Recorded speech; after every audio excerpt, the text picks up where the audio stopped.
Ladies and gentlemen, another round of applause for Susie TV! Wow naman! How are you, Susie TV? Grabe.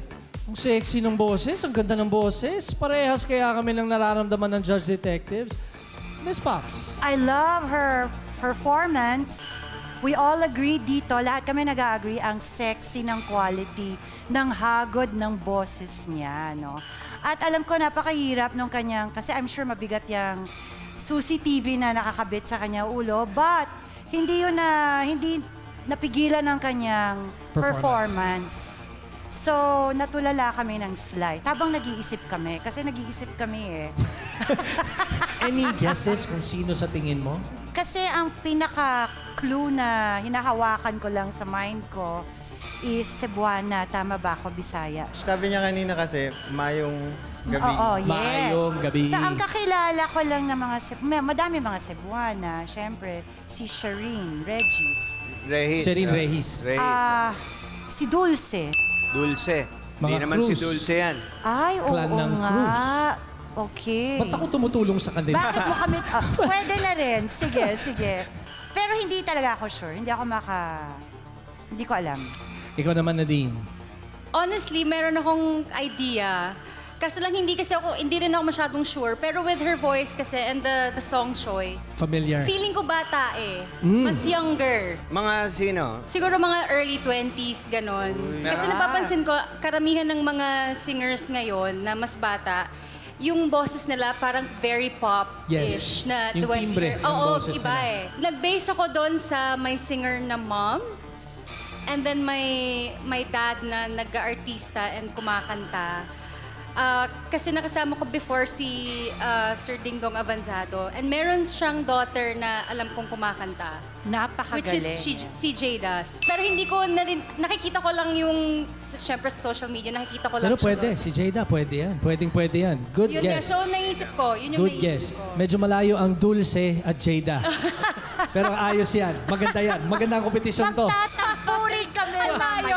Ang layo, pero maganda yan. Kailangan natin to.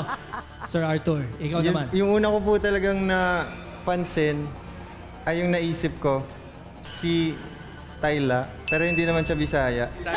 Si Tayla? Sabi ko, mahal si Tayla. Ay, hindi. Mayong Gabi yung sabi niya eh. Oo, hindi pwede. So, iyon. Or, iniisip ko din, baka Atasha Mulak or...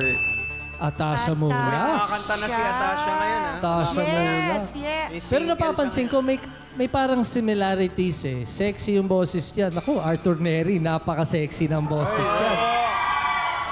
Ayun, Pwede ba mag-request ng duet? Pwede, pero parang hindi yata kasi babaguhin yung boses niya eh. Version na lang niya ng Pwede water. Pagbigyan mo naman kami sample ng Water. Arthur. Version mo ng water. What? Baby, swear. Tama.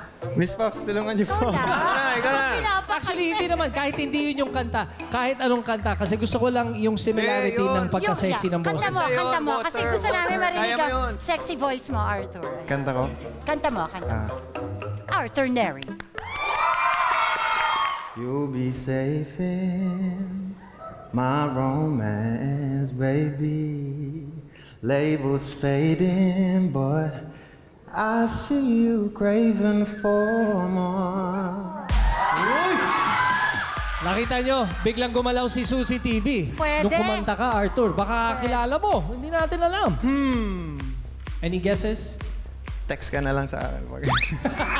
Tahimik lang, pero... Tahimik, pero wala. Matinik May karga. pala, matinik. No? Maraming kilalang singers. Daddy Jano, ikaw naman. Sabi mo kanina, yung father mo ay aktor. Tama ba? Tatay mo ba ako?